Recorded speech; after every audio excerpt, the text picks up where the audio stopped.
राजपथ के नाम को कर्तव्य पथ करने के बाद प्रधानमंत्री नरेंद्र मोदी ने नेताजी सुभाष चंद्र बोस की मूर्ति का अनावरण किया।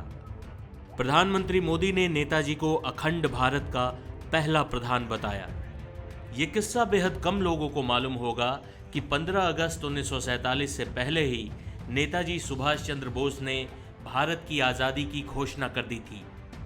नेताजी सुभाष चंद्र बोस ने 21 अक्टूबर 1943 को भारत की आज़ादी की घोषणा कर आज़ाद हिंद सरकार का गठन किया था।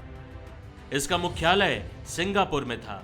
खास बात यह है कि इस अस्थायी सरकार को जर्मनी, जापान, फिलीपींस, कोरिया और आयरलैंड सहित 11 देशों ने मान्यता भी दी थी।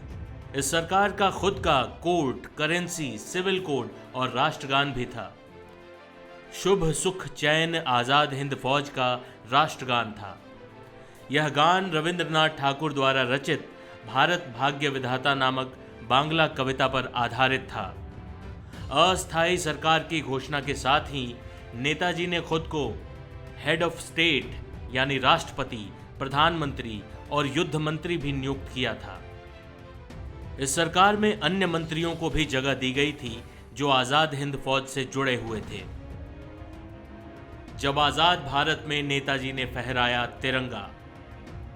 भारत को आज़ादी भले ही 15 अगस्त 1947 को मिली, लेकिन भारत का एक हिस्सा था जो 4 साल पहले ही आज़ाद हो गया। 1942 में जापान ने ब्रिटेन से अंडमान निकोबार द्वीप समूह जीत लिया था। इसके बाद उन्होंने 29 दिसंबर 1943 को इसे नेताजी के नेतृत्व वाली आज़ाद हिंद सरकार को सौंप दिया। नेताजी सुभाष चंद्र बोस नवंबर 1943 में अंडमान निकोबार पहुंचे थे। यहां उन्होंने तिरंगा झंडा भी फहराया। वो काला पानी के लिए कुख्यात सेल्यूलर जेल भी गए और उन्होंने शहीदों को श्रद्धांजलि दी। नेताजी ने 9 जनवरी 1944 को रंगून से रेडियो पर प्रसारित अपने भाषण में कहा कि वो अंडमान की भारतीय धरती पर कदम रखने और तिरंगा फहराने से रोमांचित महसूस कर रहे हैं। उन्होंने कहा कि बहुत जल्द ही वो दिन भी आएगा जब हम दिल्ली के वायसराय हाउस पर तिरंगा फहराएंगे। वायसराय हाउस, जो अब राष्ट्रपति भवन के नाम से जाना जाता है, वहां भी तिरंगा फहराया गया। लेकिन उससे पहले ही 1945 में नेताजी का विमान दुर्घटना का शिकार हो गया।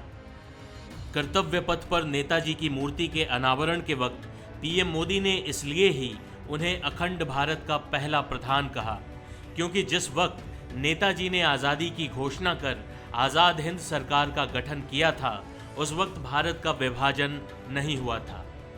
15 अगस्त 1947 को भारत आज़ाद जरूर हुआ, लेकिन उसे विभाजन का दंश भी झेलना पड़ा।